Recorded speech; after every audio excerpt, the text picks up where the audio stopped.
A lie repeated 1,000 times becomes the truth. The man who said that even proved it. The lie became part of himself and the system he served. His name was Joseph Goebbels. He was Nazi Germany's Minister of Propaganda. The myths that he created exist to this day. Sag mal, lieber Papa. Sag mal schnell, lieber Papa. Lauter. These are the children of Joseph Goebbels. Several years after this picture was taken, the Third Reich's principal ideologists decided to sacrifice their lives. He did so after realizing that all of his media wars had been lost. From the diary of Dr. Joseph Goebbels, June 16, 1941. If we win, who will question our methods? As it is, we have so much to answer for already that we must win. Otherwise, we, those who are the head of all that we hold dear, will be eradicated. So, to work.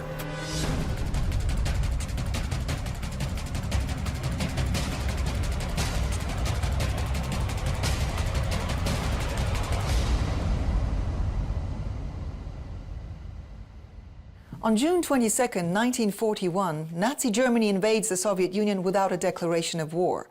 The bombings and shellings bring about horror and uncertainty of what may lie in store. The German army drops 22 million leaflets on Red Army positions. The great lie begins. В каждой немецкой армии была рота пропаганды. Она занималась выпуском листовок, анализом их влияния, допросом пленных, ну и так далее. Вот. Эти пропаганда-компании просуществовали до самого конца войны. Their lies were beautifully phrased. Red Army soldiers were cynically offered to make a choice, either to perish at the hand of the indestructible German army or to surrender and return to their families to live happily ever after. One of their goals was to turn the Red Army's soldiers against their commanders and commissars. Это было одной из линий немецкой пропаганды, что ваши комиссары, они не дают вам возможности перейти к немцам и таким образом сохранить свои жизни, так что берите свою судьбу в свои руки, бейте комиссаров или гоните их, в зависимости от того, какая была листовка, и переходите к немцам. From a memo by the head of the High Command of the Wehrmacht, Field Marshal General Wilhelm Keitel. Political commissars bear a special distinction, a red star with a sickle and hammer on their sleeve. They must be separated from other POWs in order to deny them the ability to influence captured soldiers. Upon being separated from the prisoners, they are to be eliminated. However, even soldiers who weren't political commissars were faced with life far from the bliss described in Germany's pamphlets. By mid-1942, less than half of the 3.5 million Red Army soldiers who'd surrendered were still alive. A photo exhibition called Through Captivity was recently held in Moscow in their memory. Several German students were keen to attend. Ждали их вот такие вот лагеря для военнопленных. Голое поле, натянутая колючая проволока, по бокам вышки с пулеметами и больше ничего. Ни каких-то отапливаемых или вообще каких-либо бараков, ни регулярного питания. Вот здесь можно видеть, что военнопленные меняют какие-то свои вещи на хлеб. Все это приводит к массовой смертности, поэтому из тех, кто попал в плен на начальном этапе, мы считаем, что выжили не проценты, а скорее даже сотые доли процентов. Memo from the High Command of the Wehrmacht, confidential, September 8, 1941. This is the first time that German soldiers face an adversary instructed not only in the ways of war, but also politics. Thus, Bolshevik soldiers have forfeited the right to be treated like true soldiers in accordance with the Geneva Convention relative to the treatment of prisoners of war. Less than a month after Nazi Germany invaded the Soviet Union, news came that Stalin's eldest son Jacob was missing in action. Soon, photos of him appeared on German propaganda leaflets. They read that Jacob has voluntarily surrendered to the Nazis. Было много листовок, посвященных пленению Якова Джугашвили. Старались всячески преподнести, что вам конец, что, видите, уже и сын Сталина попал в плен, и что он вроде бы сотрудничает с немецкими властями. Yakov had indeed been captured. The only difference was that he was captured during an attempt to break out of a siege, rather than voluntarily surrendering. He was brought to Sachsenhausen concentration camp, 35 kilometers from Berlin. He was, of course, a prominent prisoner. He was not imprisoned inside the prisoners' camp for ordinary prisoners, where we are standing now. There was a special camp for prominent prisoners, and this is where he was imprisoned. Yakov Djugashvili was kept in one of these barracks. Intelligence officers were interrogating him every day, but still couldn't make Yakov cooperate. He was in the camp until 1943. There was even a myth that German officials offered Stalin's son in exchange for German Field Marshal Paulus, who had been captured in Stalingrad in 1943, another story that was later disproved. After Yakov Djugashvili realized he was being used by Nazi propaganda, he decided to take his own life by jumping on a barbed wire in a prison camp here in Sachsenhausen. In total, over 100,000 people perished in Sachsenhausen during its years of operation. It was where SS officers underwent training in order to serve at new concentration camps located throughout occupied countries. That included death camps built for the purpose of annihilating entire peoples.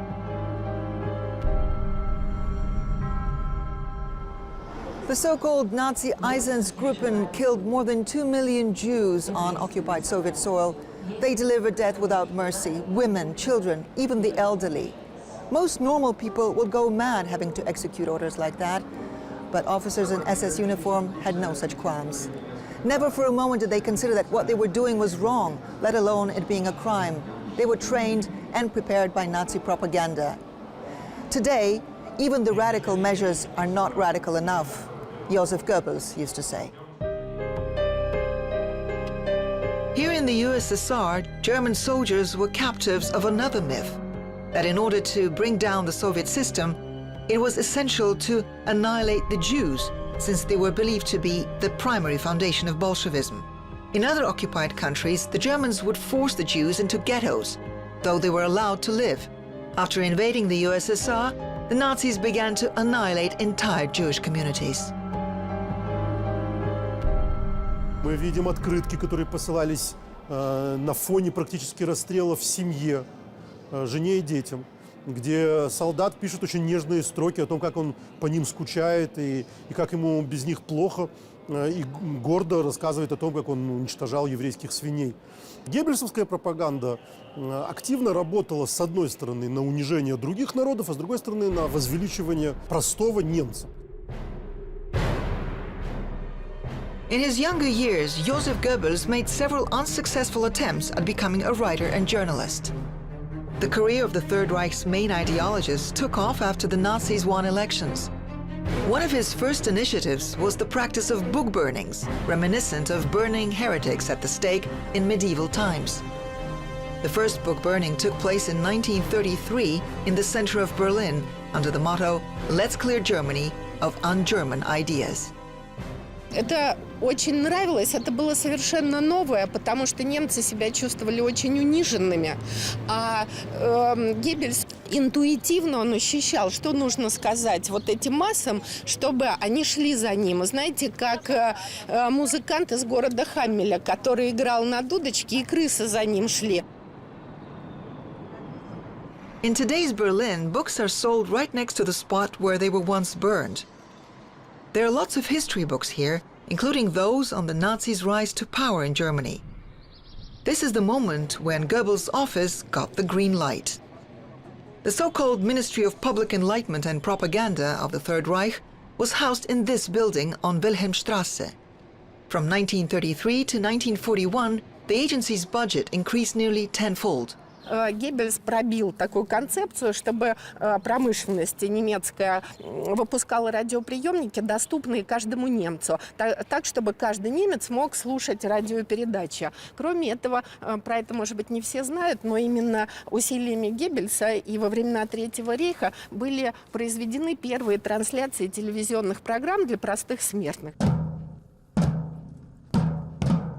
These are ultra-right-wing rallies in modern Germany. They do not directly associate themselves with the ideas of the Third Reich. They are fighting to make jobs available to Germans rather than to immigrants from other countries. Germany has lived through this before, and what these slogans led to is well known. But for ultra-right-wing supporters, the Germany of the 1930s is a model of order and stability.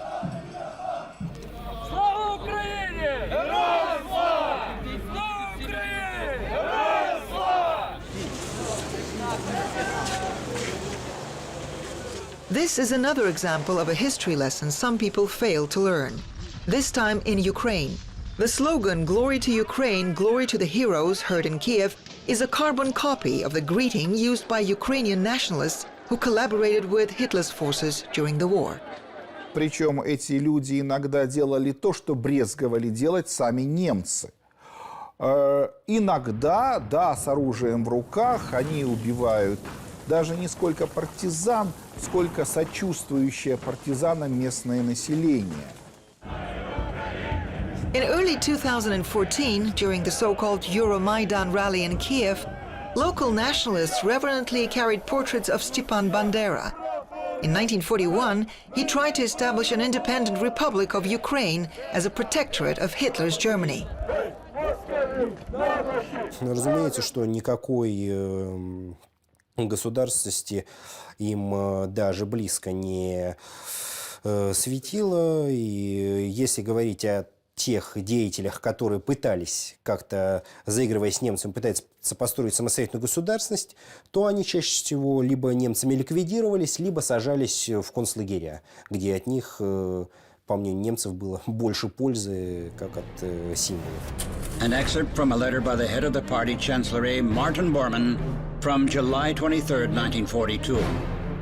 By no means should one introduce any measures giving non-Germans a sense of ownership. Members of the non-German population should in no way have access to higher education. The Führer is of the opinion that reading and writing skills are quite enough for them. That includes so-called Ukrainians. Red Army soldiers had to pay a great price to liberate the territories occupied by the Nazis. Victory Day is one of the most, if not the most, cherished national holidays in Russia.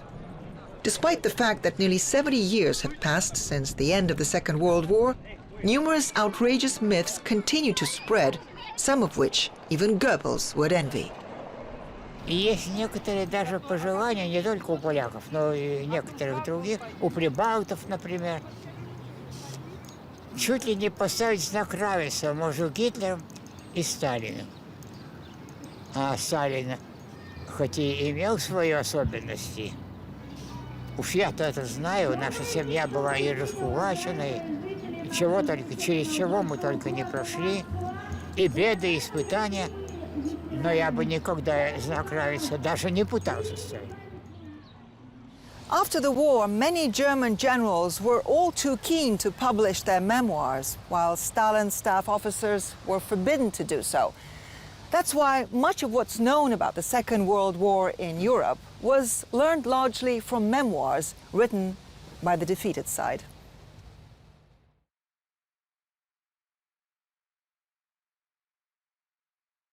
This is Izmailova Park, a popular tourist destination today.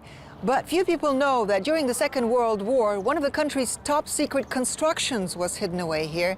So secret that a special metro line was built to connect it to the Kremlin.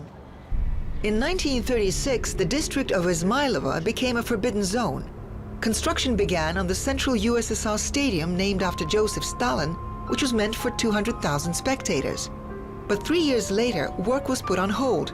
The facility, disguised as a stadium, was in fact already completed. In October 1941, another myth appeared. There were rumors that the Soviet government had abandoned Moscow, the offices in the Kremlin were empty, and that the city had been surrendered to the Germans. But the truth was that Stalin never actually left Moscow and continued working in the secret bunker here in Izmailova.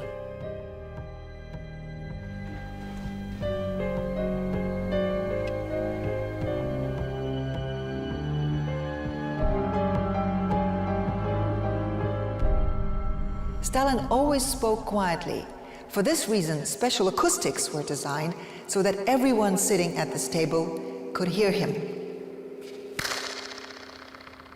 The conference hall of the general headquarters looks more like a palace. Stalin's private chambers remain in immaculate condition. A battle map hangs on the wall. It was updated daily while Stalin worked here.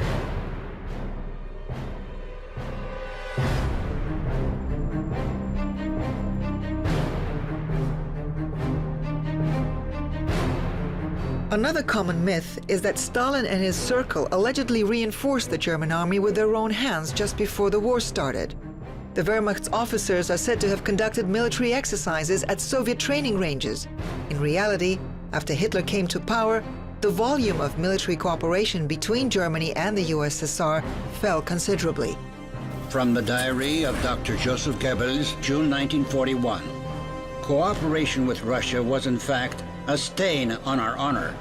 But we shall soon wipe it clean. I said this to the Fuhrer. He agrees with me completely.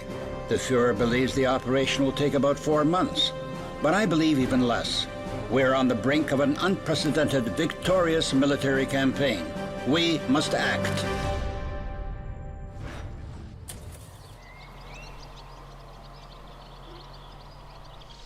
Researcher Igor Pikhalov is the author of the book The Great War That Was Lied About, based on archive materials.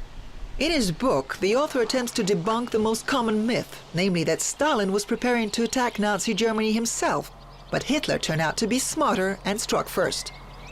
Точно такой же миф изложен, например, в брошюре, изданной ведомством Геббельса в 1943 году для населения наших оккупированных территорий.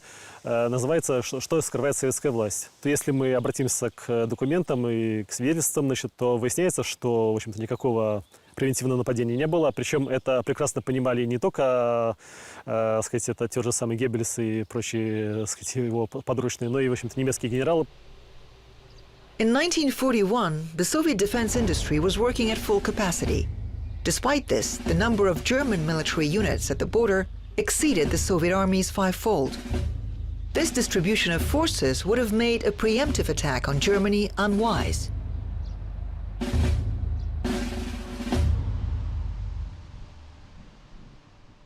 The first days of the Nazi invasion remained shrouded in mystery, and yet there was one myth during the years of perestroika. Stalin had so much faith in Hitler's non-aggression pact with the Soviet Union that he was blind to the German threat and consequently failed in his own responsibility as the country's commander-in-chief. The myth that Stalin was in a state of shock could be easily refuted.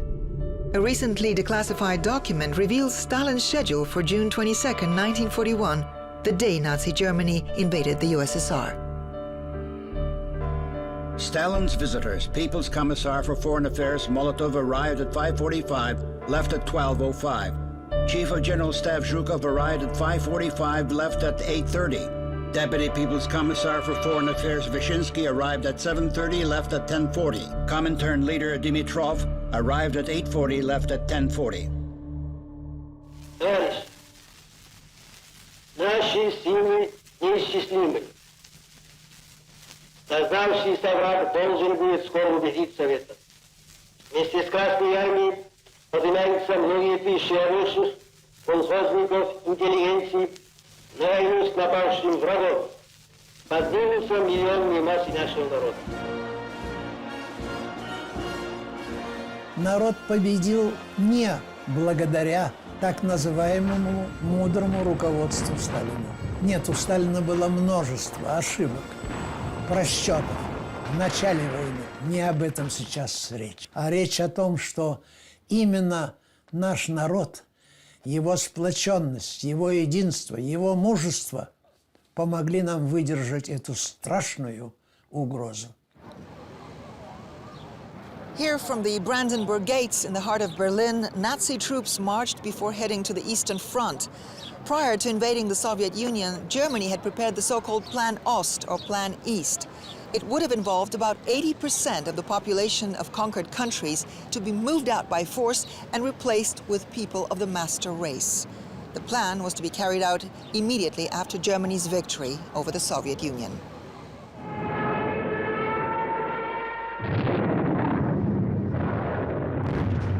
The plan to colonize parts of the Soviet Union extended over the next 30 years. As long as German troops continued to fight, it remained top secret in order to avoid an uprising. The population of the occupied territories was still being fed myths about their future happy, prosperous life.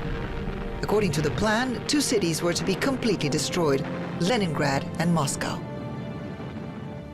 The siege of Leningrad lasted 900 days, during which nearly 600,000 people died of starvation.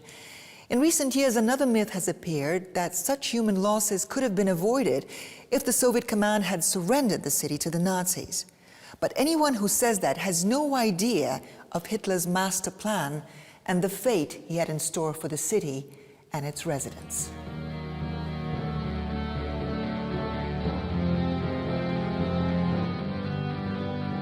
From the diary of the Chief of the General Staff, Franz Halter, July 8, 1941.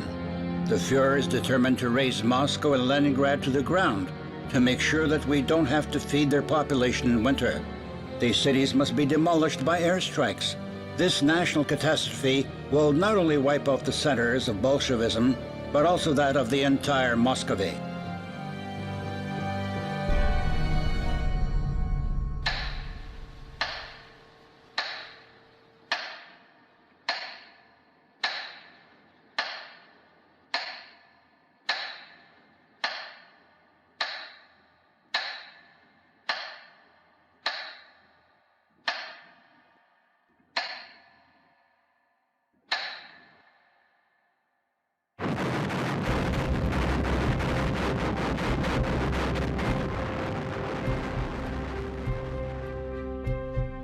One year after the siege of Leningrad began, a break in the course of war finally arrived.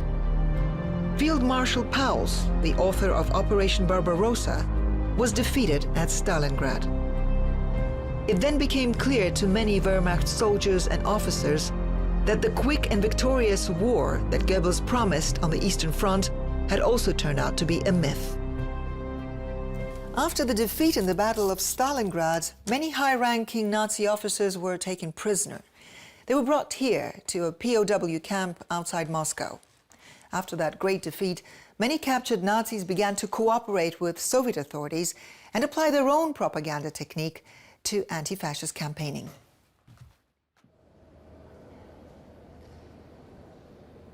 From that moment on, Goebbels' propaganda had to compete with pamphlets encouraging German advance forces to surrender to Soviet troops. То, что наша пропаганда сделала, это она заронила сомнения в немецкие души, что война для них кончится благополучно. Наша пропаганда способствовала тому, что 2 200 000 немцев предпочли поднять руки, Hände hoch, чем погибнуть.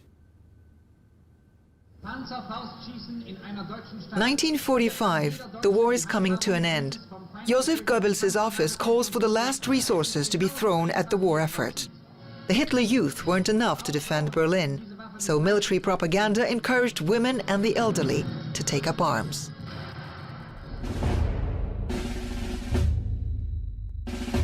When Soviet troops entered Berlin, Goebbels and his family fled to Hitler's bunker that was hidden underneath the square. It's now filled with soil, and a Holocaust memorial has been erected on top of it. On May 1st, 1945, the Third Reich's chief ideologist and his wife Magda committed suicide. Before doing so, they poisoned all 6 of their children with cyanide. Убийство было аранжировано, сделано тоже как особенно такой акт. И ходили в белые одеяния, очень красиво причесали. Дети заснули. Магда самолично вложила ампулы с цианистым калием в рот каждого из своих детей и проследила, чтобы эта ампула действительно зубами ребенка была разломана, чтобы яд действительно затек в рот.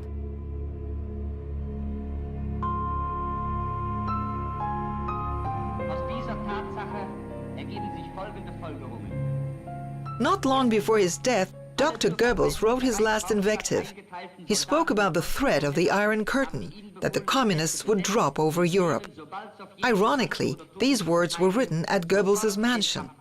It was located on the spot where construction would soon start on the embassy of the United States, the USSR's principal Cold War rival. Goebbels' plan to sow discord within the ranks of the anti-Hitler coalition worked out, as this is exactly what happened. During a speech in Fulton in 1946, Winston Churchill, the British Prime Minister, repeated almost word for word what Goebbels had said about the danger to Europe from behind the Iron Curtain.